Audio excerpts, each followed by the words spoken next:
Hello guys, this is KKR और आप देख रहे हो आपका अपना चैनल ई विद्यालय। ओके, तो आज हम शुरू करने वाले हैं नया चैप्टर जिसका नाम है रेडियो एक्टिविटी।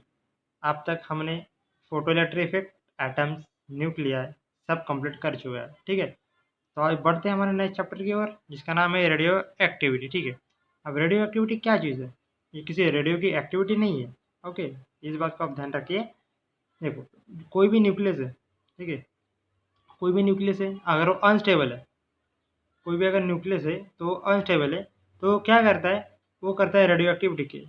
मतलब जो भी न्यूक्लियस है जो अनस्टेबल है, उसमें से वो कुछ ना कुछ पार्टिकल्स इमिट करता है, कुछ ना कुछ पार्टिकल्स वो उसमें से इमिट करता है। ठीक है, तो उसे कहते हैं रेडियो एक्टिव डिके। समझ गए? समझ गए? देखो, तो भी कितने टाइप के होते हैं रेडियो एक्टिव डिके? तीन टाइप है इसके। पहला type alpha decay, beta decay और गैमा डीके। बीटा टाइप में, बीटा का जो डीके है उसमें दो टाइप है, बीटा नेगेटिव, बीटा पॉजिटिव। समझ गए इतनी बात? चलो फिर बढ़ते हैं आगे। अब पहला पार्ट क्या है? ये अल्फा डीके। अब अल्फा डीके में क्या होता है? देखो, फॉर एग्जांपल देखो, कोई भी अगर एलिमेंट है, सपोज करो एक्स ए जेड है, एक एटम है। ठीक है, अगर इसमें से अल्फा डीके होने वाला है, इसमें से निकलने वाला क्या है? Alpha particle. अल्फा पार्टिकल क्या होता है? हीलियम का न्यूक्लियस होता है। अल्फा पार्टिकल क्या होता है? हीलियम का न्यूक्लियस होता है। समझ गए? अभी हीलियम का न्यूक्लियस मतलब क्या? मतलब He2 4। ठीक है, इसे कहते हैं अल्फा पार्टिकल। ये जो बना है ना साइड में, इसे कहते हैं अल्फा पार्टिकल। ठीक है, देखो अभी जब भी अल्फा डीके होगा या फिर अल्फा पार्टिकल निकलेगा, तो जो भी एटॉमिक नंबर, जो ऊपर जो है, मतलब जो भी मास नंबर है उसका, एलिमेंट का जो भी मास नंबर है वो 4 से डिक्रीज होगा, और जो भी एटॉमिक नंबर है वो 2 से डिक्रीज होगा। समझ गए? समझ गए? क्या बताया मैंने कि अल्फा डीके जब भी होगा उसमें अल्फा पार्टिकल निकलेगा। अल्फा पार्टिकल क्या है? हीलियम का न्यूक्लियस है। ठीक है, इतनी बात क्लियर है? इतनी बात क्लियर है? हाँ।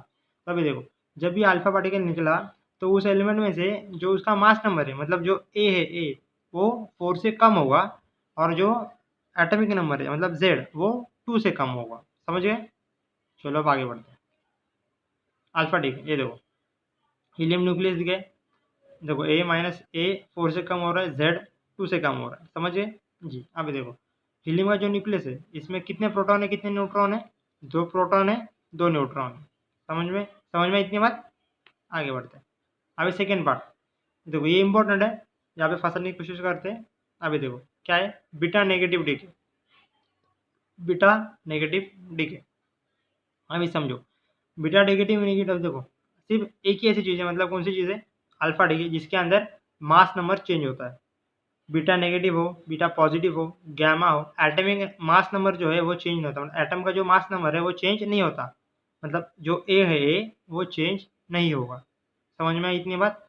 अभी देखो एग्जांपल देखो, जेड ए रेस टू ए है, जेड है, एक अपना एलिमेंट है। ठीक है, अब मैं इसमें अगर सपोज बीटा नेगेटिव डीके हुआ, बीटा नेगेटिव डीके अगर हुआ, तो जो जेड है वो एक से बढ़ जाएगा। मतलब जेड, पहले जेड था, वो जेड प्लस वन हो जाएगा, और जो मास नंबर है वो एज इट इज रहेगा, मतलब वो कांस्टेंट ही रहेगा। ठीक है, और इसके अंदर एक पार्टिकल मिलता है।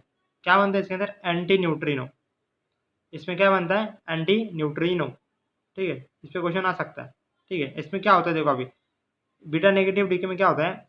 एक न्यूट्रॉन, ब्रेक होता है प्रोटॉन, इलेक्ट्रॉन और एंटी न्यूट्रिनो, तो ये 3 पार्ट के अंदर। ठीक है, ठीक है, समझ में? अभी न्यूट्रॉन ब्रेक हो रहा है मतलब न्यूट्रॉन का नंबर कम हो रहा है, प्रोटॉन बन रहा है मतलब प्रोटॉन का नंबर बढ़ रहा है। समझ में? समझ में? न्यूट्रॉन का नंबर कम हो रहा है एक से, मतलब क्या? नंबर ऑफ न्यूट्रॉन्स क्या हो गए? n-1। प्रोटॉन का नंबर बढ़ रहा है तो प्रोटॉन के नंबर क्या हो गए? p+1। समझ में? और a क्या होता है? p+n, total p plus total n। देखो n-1 प्लस p+1 क्या हुआ? 1 1 सब कैंसिल हो गए। क्या आया? रिजल्ट क्या आया? p+n, मतलब a क्या हो गए? कांस्टेंट। a क्या हुआ? कांस्टेंट। समझ में? इसमें एन अपॉन पी का जो रेशियो है वो डिक्रीज करता है। एन अपॉन पी का रेशियो डिक्रीज करता है। न्यूट्रॉन टू प्रोटॉन का जो रेशियो है वो डिक्रीज करेगा। समझ में आई? समझ में मेरी बात? समझ में आ गई मेरी बात? समझ गए? यस। आगे बढ़े, बढ़े आगे। देखो अब बीटा नेगेटिव क्लियर है। पहले क्या बताया अल्फा, उसके बाद क्या बताया बीटा नेगेटिव। अब यहाँ पे क्या ध्यान ध्यान क्या रखना है, बीटा नेगेटिव है तो z +1 और बीटा पॉजिटिव है तो z -1। ठीक है, वही अगली देखो देखो यहाँ पे लिखा भी है in beta negative decay, in beta negative decay neutrons converts to proton. जो मैंने पीछे बताया न्यूट्रॉन ब्रेक होता है, प्रोटॉन बनता है, एक इलेक्ट्रॉन बनता है और एक एंटी न्यूट्रिनो बनता है। ठीक है, ये देखो beta negative always comes with formation of anti neutrino, n upon p ratio decreases. अब एग्जांपल देखो, फॉस्फोरस है 1532, क्या बना रहा है सल्फर 1632, एक इलेक्ट्रॉन निकला और एक एंटी न्यूट्रिनो निकला। समझ में आई मेरी बात? अभी आगे बढ़ते हैं। अभी क्या है बीटा पॉजिटिव डी है, अल्फा देख लिया, बीटा नेगेटिव देख लिया, अब हम देख रहे हैं बीटा पॉजिटिव डी के। अब ये देखो z है, अभी बीटा पॉजिटिव है तो इसमें क्या होगा z -1 होगा, a कांस्टेंट रहेगा। और इसमें जो पार्टिकल जो बनेगा इसमें जिसकी फॉर्मेशन होगी उसे क्या कहते हैं न्यूट्रिनो। समझ में? इसमें सेम प्रोसेस है। देखो उसमें क्या टूट रहा था, टूट रहा था न्यूट्रॉन ब्रेक हो रहा था प्रोटॉन इलेक्ट्रॉन एंटी न्यूट्रिनो में। और बीटा पॉजिटिव में क्या हो रहा है, प्रोटॉन ब्रेक हो रहा है neutron plus electron plus neutrino में। समझ गए? तो इसमें क्या हो रहा है n/p रेशियो इंक्रीज हो रहा है, n अपॉन p का जो रेशियो है वो इंक्रीज हो रहा है। समझ में आई मेरी बात? अब एग्जांपल देखो, क्या है एग्जांपल, सोडियम 1122 या 23 होना चाहिए था, तो मिस्टेक है, ध्यान रखना। ठीक है, मिस्टेक है यहाँ पे, ध्यान रखना। क्या दे रहा है आपको sodium 1023 plus electron plus neutrino. ठीक है, उसके नीचे लिख दिया है गैमा डीके में कुछ नहीं होता, आंखें बंद करने का, जो दिया है वही लिखने का, कुछ नहीं होता है गैमा डीके में कुछ नहीं होता, कुछ भी नहीं होता। इसमें सिर्फ जो भी अपने न्यूक्लियस होता है वो एक्साइटेड स्टेट से ग्राउंड स्टेट में आता है बस। जो भी इसके अंदर जो देखो गैमा जो भी डीके है ना, इसमें क्या होता है जो भी न्यूक्लियस है, जो भी हमारा जो न्यूक्लियस है वो एक्साइटेड स्टेट से ग्राउंड स्टेट में आता है, मतलब एक्साइटेड स्टेट में होगा न्यूक्लियस, गैमा डीके करके ग्राउंड स्टेट में आ जाएगा बस, और कुछ नहीं। हाँ, और कुछ नहीं, इतना ही करेगा वो। समझ में आई पूरी बात? देखो बीटा नेगेटिव देगा, बीटा पॉजिटिव देगा, अल्फा देगा। अल्फा में क्या हो रहा था, ए 4 से कम हो रहा था, जेड 2 से कम हो रहा था। बीटा नेगेटिव में क्या देगा, ए कांस्टेंट है, जेड +1 से बढ़ रहा है, क्या फॉर्म हो रहा है एंटी न्यूट्रिनो। ठीक है, बीटा पॉजिटिव में क्या हो रहा था, बीटा पॉजिटिव में क्या हो रहा था बीटा पॉजिटिव में क्या हो रहा था, ए कांस्टेंट। ठीक है, बीटा पॉजिटिव में क्या हो रहा था, बीटा पॉजिटिव में क्या हो रहा था, ए कांस्टेंट है, जेड -1 हो रहा है, न्यूट्रिनो बन रहा है। गैमा डीके में कुछ नहीं होता, जैसा है वैसा लिखना। समझ में? अब आगे बढ़ते, सब देखा आपने, देख लिया। ठीक है, अब आगे बढ़ते। अब आगे क्या है, अब देखो देखो ये हेडिंग कट हो गई, कोई इश्यू नहीं है, मैं बता दूंगा। ठीक है, हेडिंग है रुदरफोर्ड और शॉर्टिज एक्सपेरिमेंट। ठीक है, लॉ एक्सपेरिमेंट कुछ भी बोल सकते हो। ठीक है, तो इन्होंने क्या किया, रेडियोएक्टिव डीके होने दिया, रेडियोएक्टिव डीके किया।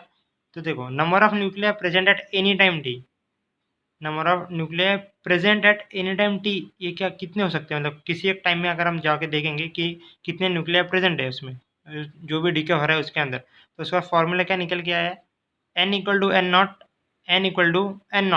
ई raise to minus lambda t, n equal to N naught e minus lambda t. समझ में आया? इतनी बात समझ आ गई?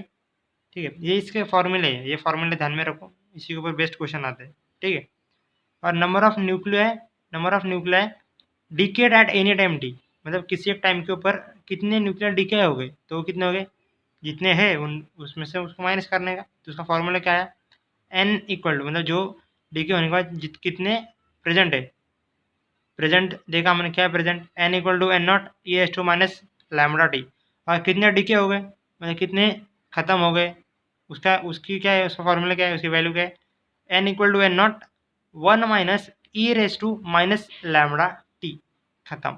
लैम्बडा का है इसके अंदर, लैम्बडा का है, डीके कांस्टेंट है, मतलब क्या रेट से डीके होगा, ये कांस्टेंट है। ठीक है, इतना सोचने का, lambda equal to decay constant, बात खत्म।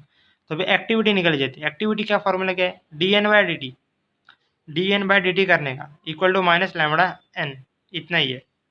एक्टिविटी पूछेगा माइनस लैम्बडा इंटू एन करने का। एक्टिविटी कभी भी पूछ सकते हो, अगर मुझे एक्टिविटी बताओ इसी टाइम के ऊपर। ठीक है, नंबर ऑफ न्यूक्लिया इतने प्रेजेंट है तो उसकी एक्टिविटी कितनी, या फिर नंबर ऑफ न्यूक्लिया इतने डीके हो गए तो उसकी एक्टिविटी कितनी, minus lambda into N, minus times of lambda into N करने का। समझ में मेरी बात क्लियर है? आगे बढ़े आगे, चलो अभी देखो सेम जो बताया वो देखो। एन नॉट कोई रेडियो एक्टिव हमने लिया है, सैंपल लिया है, ठीक है, उसके अंदर न्यूक्लियर एन नॉट थे। फिर कुछ टाइम बाद हमने उसको देखा कि उसके नंबर ऑफ न्यूक्लियर एन हो गए, तो कितने हो गए, तो उसकी वैल्यू क्या है, N equal to N naught e raise to minus lambda t. Capital N क्या है, number of nuclear left, N naught क्या है, इनिशियल न्यूक्लियर जो प्रेजेंट है, लैम्बडा बता दिया क्या है, डी के कॉन्स्टेंट है। समझ गए? यस। अभी क्या half life, what is half life, मतलब किसी भी अभी के केमिकल में देखे, केमिकल काइनेटिक्स में भी देखा हाफ लाइफ क्या होता है, सबने देखा है, सबको पता है, 12th की पढ़ाई सबने की है, बोर्ड चालू हो गए, राइट, हमारे महाराष्ट्र बोर्ड के तो चालू हो गए, राइट, तो सबको पता है हाफ लाइफ क्या होती है, ठीक है, सबको पता है ना हाफ लाइफ क्या है, सबको पता है। यस। अभी देखो हाफ लाइफ क्या होती है, time eight which concentration becomes of, मतलब जितना भी आपने कॉन्सेंट्रेशन लिया है वो कितने टाइम मतलब वो कौन से टाइम के ऊपर आधा हो जाता है या फिर जो था उससे हाफ हो जाता है, उसे कहते हैं हाफ लाइफ। समझ में आई? टी हाफ का फॉर्मूला क्या है इसमें, l N two by lambda. L N to की वैल्यू है सबको पता होनी चाहिए, l N two log two ये सब वैल्यू सबको रटी होनी चाहिए, ठीक है। एल एन टू की वैल्यू क्या है, 0.693 अपॉन लैमडा, ठीक है। अभी देखो अगर एन नॉट है, सपोज करो एन नॉट है, एक हाफ लाइफ हुई, कितना हो गया number, N naught by 2, second half life N naught by 4, third half life N naught by 8। तो अगर एनएथ हाफ लाइफ में कितनी होगा कॉन्सेंट्रेशन, अगर ये पूछे कि एनएथ हाफ लाइफ में मुझे बताओ कितना कॉन्सेंट्रेशन है, तो उसका फॉर्मूला सिंपल इजी है, आसान है, क्या है, N equal to N naught upon 2 raise to N. N क्या इधर, जितने भी आप उसके हाफ लाइफ बताओ, मगर मैं बोलूँ 8, 10,000, 10,000, 2 रेस टू एन कर देना, बात खत्म। N is number of half life. समझ में आई मेरी बात, समझ गए इतनी बात, आगे बढ़ते हैं। देखो एन नॉट टी के बाद एन नॉट बाय 2 है, तो टी क्या है, हाफ लाइफ है, ठीक है। कॉन्सेंट्रेशन अगर एट एनी टाइम अगर पूछे कि कॉन्सेंट्रेशन बताओ किसी भी टाइम के ऊपर, तो उसका फार्मूला क्या है, N equal to N naught 2 raise to T by T half. अगर उसने समझा कि मुझे उसने अगर मुझे आपको पूछा कि मुझे बताओ कॉन्सेंट्रेशन क्या हो रहा है 25 मिनट के बाद, 25 मिनट के बाद, तो क्या करेगा आप, N equal to N naught upon 2 raise to 25 upon half life, बात खत्म। समझ में आई? सिर्फ फॉर्मूले इसके अंदर है, कुछ ज़्यादा समझ में वाली बात क्या थी, तीनों डी के क्या थे, alpha, gamma, beta, beta positive beta negative, उसके ऊपर क्वेश्चन आते हैं, ठीक है। समझ में मेरी बात, चले आगे। Yes sir. अभी देखो मीन लाइफ क्या है, ये एवरेज लाइफ होती है, मतलब एवरेज एज, मतलब जो भी मीन लाइफ एवरेज में कितनी एज है बाबा, किसी भी न्यूक्लियर कितनी एज है बाबा, वो पूछते हैं उसके ऊपर, ठीक है। टी मीन का फॉर्मूला क्या है, 1/λ, बात खत्म। एक वन जितने मतलब अगर एक वन मीन लाइफ, अगर 1 मीन लाइफ इक्वल टू, वो एक मीन लाइफ के बाद एन क्या होता है, नंबर ऑफ न्यूक्लियर क्या होते हैं, न्यूक्लियर क्या होते हैं एक मीन लाइफ के बाद क्या होते हैं, N naught by e, N naught by e, ठीक है। उसका मतलब क्या है, 37% ऑफ इनिशियल वैल्यू। एक मीन लाइफ के अंदर नंबर ऑफ न्यूक्लियर कितने रहते हैं, 37% ऑफ इनिशियल वैल्यू, ठीक है। ये रट लेने से 37%, 37% ऑफ इनिशियल वैल्यू, ठीक है, पूछता है। अभी देखो साइमल्टेनियस डीके, अगर एक कोई रेडियो एक्टिव सब्सटेंस है और वो 2 डीके दिखा रहा है, एक का डीके कांस्टेंट लैम्बडा 1, दूसरे का डीके का जो भी दूसरा डीके उसका जो डीके कांस्टेंट है वो कितना है, लैम्बडा 2 है। तो इसके अंदर देखो N equal to N naught e raise to minus, हम क्या यूज़ करते थे लैम्बडा, यहाँ पे क्या यूज़ करेंगे लैम्बडा इफेक्टिव, मतलब रिजल्टेंट लैम्बडा इन दोनों का, लैम्बडा 1 और लैम्बडा 2। इसका रिजल्टेंट लैम्बडा क्या होता है, इफेक्टिव लैम्बडा 1 प्लस लैम्बडा 2, बात खत्म। T half l n 2 by lambda effective, T mean 1 by lambda effective, chapter खत्म। देखिए इतना ही था एक चैप्टर। देखो मीन लाइफ, ये मीन लाइफ क्या होती है, हाफ लाइफ क्या होती है, रेडियो एक्टिविटी कैसे निकालते हैं, एक्टिविटी कैसे निकालते हैं, number of nuclear present at time T कैसे है, डिकेड कितने हैं, ठीक है। और एनसीईआरटी के अंदर इसमें एक टॉपिक है न्यूक्लियर रिएक्टर, वो आप एक बार एनसीईआरटी में पढ़ लेना, पूरी थ्योरी है, पूरी थ्योरी है, एक बार देख लेना, ठीक है। केमिस्ट्री और बायो के भी लेक्चर्स देखिए, देखो, राइट, देखो, ठीक है। फिजिक्स का भी देखो, वो अगर किसी एक सब्जेक्ट को देखोगे तो नहीं चलेगा ना, और किसी दो को देखो तो भी नहीं चलेगा। अगर अच्छा फिक्स कॉलेज चाहिए तो तीनों सब्जेक्ट आपको करने पड़ेंगे, ठीक है। तो मिलते हैं अगले लेक्चर के अंदर, तक के लिए ओके बाय, पढ़ाई करते रहिए। जय हिंद, जय महाराष्ट्र।